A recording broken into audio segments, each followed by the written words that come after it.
Menyaksikan Forum Christian. Tadi kami sudah sajikan kepada Anda satu pertanyaan. 2 Oktober lalu kita memperingati Hari Batik Nasional. Bertepatan sih dengan pembukaan PON ke-20 di Papua, di tanah Papua. Ada banyak batik di sana, ternyata banyak sekali motif. Tapi kemudian tadi kami sampaikan di awal, pertanyaannya, kalau tahun 2009 UNESCO sudah mengakui batik sebagai warisan budaya dunia, sudahkah batik kita dari Nusantara itu sudah mendunia? Saya akan berbincang dengan sejumlah narasumber. Semoga bisa menggambarkan bagaimana situasi yang dihadapi para pembatik kita untuk pembatik, pelaku industri, dan para stakeholder ya untuk industri batik sendiri. Kalau tolak ukurnya setidaknya adalah kalau mendunia itu bisa di kancah internasional. Anda sudah tadi kami tunjukkan tadi bahwa beberapa waktu lalu Gubernur Jawa Barat mengunggah di Instagramnya ada sejumlah artis Korea yang menggunakan batik kita. Wah, luar biasa, bangga betul kita. Kita berharap sih semakin banyak artis-artis internasional yang juga mengenakan batik Nusantara. Saya undang hanya satu sih narasumber yang hadir di studio, lainnya akan bergabung secara virtual. Tetap ramai semoga saya harapkan. Saya undang Ibu Rosalin Rumaseu, tokoh Papua. Ibu silahkan bergabung dengan saya. Silahkan, selamat datang di Forum Christian. Terima kasih sudah berkenan untuk hadir. Silahkan, selamat datang, silahkan duduk. Tidak hanya kita berdua, karena sekarang lagi pandemi, melalui Zoom juga sudah bisa setidaknya memfasilitasi kita ngobrol banyak. Saya sapa bergabung secara virtual ada Ibu Indah Dery, desainer mode. Indah Dari, oh bahasa Indonesia, Indah Dari. Selamat malam. Filosofi di balik motif itu. Bu Indah. Jadi tidak sembarangan ditaruh di. Nah, ini kayaknya suaranya suara bapak-bapak. Ini sebenarnya mau saya kenalkan berikutnya nih. Baru saya langsung kenalkan saja karena tampaknya suaranya sudah terdengar oleh pemirsa. Jimmy Afar, pelopor batik Papua. Selamat malam Pak Jimmy, Bu Indah. Selamat malam. Harus memikirkan mana yang terbaik untuk orang nomor. Masih ngobrol kayaknya, langsung ngobrol gabung di Zoom. Pak Jimmy, Bu Indah. Presiden.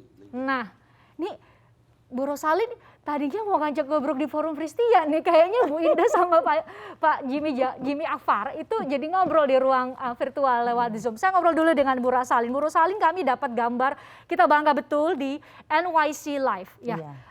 Ada bersama dengan Bu Indah Dari. Iya. Bisa cerita, kok kita bangga betul ya lihat model-model pakai baju batik khas Papua. Khas Papua, ya.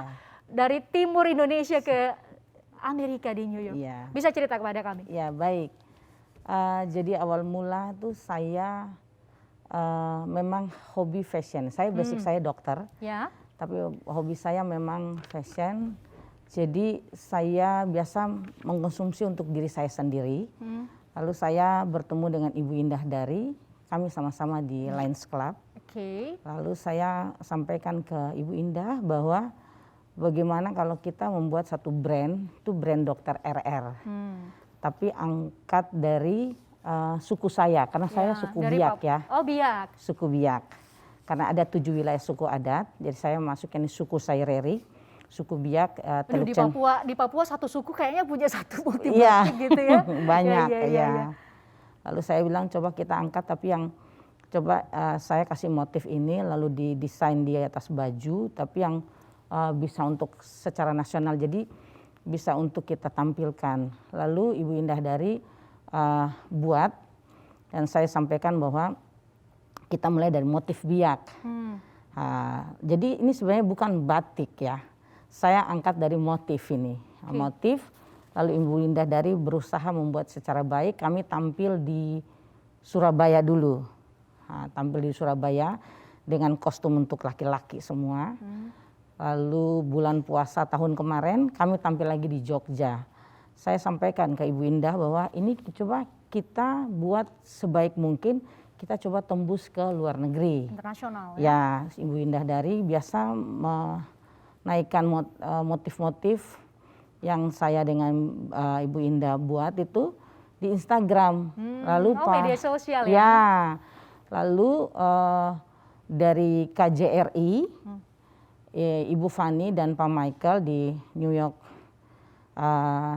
City Fashion Week menghubungi Ibu Indah Dari. Terus Ibu Indah tanya, gimana dokter? Saya bilang, oh saya setuju saja, apapun itu kita dua harus sampai ke sana. Ya, kita berdua harus sampai Ya, ke sana. backup tidak backup dari siapapun, tapi kita harus sampai. Saya akan sampaikan ke pemerintah daerah, tetapi mungkin waktu singkat, kita harus punya plan B, kita pakai ongkos pribadi. Jadi mau bagaimana berdua harus berangkat. Bu Rosalin, apa yang menjadi motivasi Bu Rosalin? Pokoknya saya sedikit ngotot gitu ya. Oke, sudah tampil di daerah-daerah tapi saya harus tembus pasar internasional. Saya harus bawa ini. Ya, saya mau sampaikan bahwa Indonesia itu ada Papua. Jadi bagaimana di dunia luar mengerti tentang Papua lewat seni yaitu fashion ini. Karena dengan munculnya itu mereka akan bertanya. Singkat cerita waktu di sana mereka tuh tanya, Papua itu yang mana? Indonesia kan Bali. Nah itu saya cerita. Nah jadi saya bangga bahwa keunikan Indonesia itu luar biasa ya.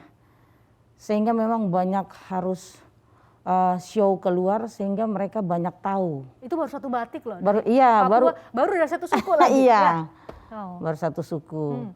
Sehingga saya bersyukur Tuhan ya, karena proses untuk ke sana memang luar biasa. Tadi sampai bilang saya berpikir buat apa ongkos pribadi gitu ya, sampai ngotot betul dalam tanda petik karena memang saya ngotot. Pingin sekali untuk bawa batik Papua dan akhirnya iya benar ya orang jadi ingin tahu Indonesia itu seperti apa. Papua itu indah sekali gitu. Itu baru satu suku ya. Nanti kami juga akan tayangkan kami coba cari data Bu Rosalin. Kira-kira di Indonesia ini ada berapa banyak gitu. Tapi nanti kita lihat dulu nih sejarah batik sebenarnya seperti apa. Sebenarnya sih saya berharap Pak Jimmy Akfar dulu baru kemudian saya akan ajak Anda untuk tahu sebenarnya sejarah batik itu seperti apa. Karena Pak Jimmy Akfar ini sebagai pelopor batik Papua juga bisa cerita banyak soal batik salah satunya di Papua. Tapi sama-sama kita saksikan dulu ini sejarah batik. Jadi pengetahuan kita bersama. Mungkin Anda juga sudah tahu sih sebenarnya. Coba kami tayangkan di layar supaya sama-sama kita baca dan jadi pengetahuan kita bersama. Ternyata batik itu berasal dari kata tik atau titik ya, sesuai dengan cara pembuatan yang menitik-nitik lilin ke kain. Ini nih. Oh, ternyata gitu. Bagi Anda yang baru tahu, oh iya. Itu berasal dari kata titik. Teknik membatik diperkirakan hadir ya sejak abad ke-6 dan ke-7, sejak dulu sekali gitu ya. Karena pengaruh dari India dan juga Sri Lanka. Ini tentu terus berkembang karena bagian dari penelitian di ilmu sejarah gitu ya. Batik adalah tradisi asli orang Indonesia ya, banyak sekali di Toraja, Flores, Halmahera, Papua ya, yang yang tidak punya kontak dengan ajaran Hindu ternyata punya batik gitu, karena ada asumsi seperti itu gitu. Ternyata punya batik. Baru satu batik tadi dari Biak ya Rosalin ya. Nah, selanjutnya nih gambarannya nih, wah setiap daerah di setiap pulau, setiap provinsi di setiap pulau itu punya nih 5.849 motif batik yang tersebar dari Aceh hingga Papua. Nah ini nih industri batik Indonesia mampu mencatat ekspor senilai 21,5 juta dolar Amerika. Nah pasar utama ekspor batik Indonesia antara lain kita coba lihat. Kayaknya bener deh Bu Rosalin ke Amerika kayaknya ya. Betul ya, betul Amerika Serikat. Selanjutnya Eropa tentunya ya. Ini masih ke Jepang.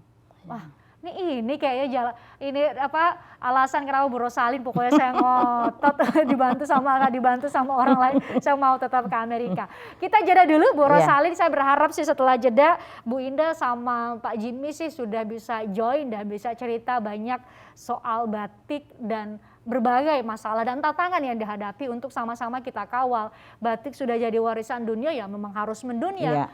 Bagaimana caranya ya, sama-sama kita coba untuk berkontribusi mewujudkan itu. Sesaat lagi di Forum Christian.